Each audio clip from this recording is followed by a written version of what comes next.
varganoje neužto mūsų vargšelio mokykla. Baikit dirbti, juk pro langus matosi tiesus, optiškai iškreipti medžiai. Juodaspalvis stiklas. Aš matau tik pilkus, nuobodžius, nesuklastotus vaizdus.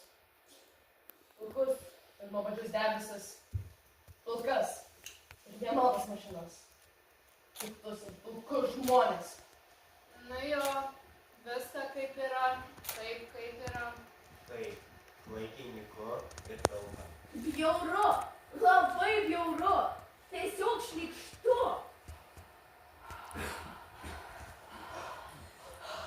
Argi tai nenuostabu, tačiau gal nepakankamai prasminga? Taip, paklausykit. Turiu idėją. Ir dažų. Nuspalvykim visus bendrabučio langus. Ir pilką pasaulį. Aš irgi turiu idėją, pasidarykim savo havajus.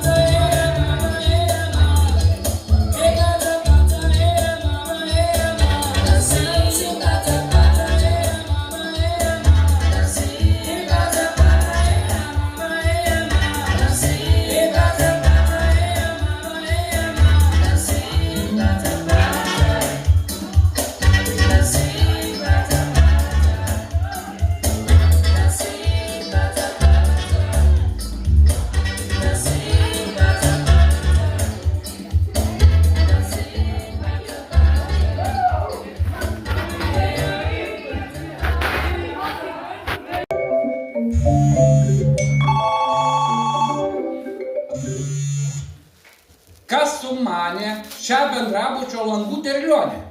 Aišku, Gedas Žiemenis. Jaunuolė, malonėk tuoj pat užsukti į mano kabinetą.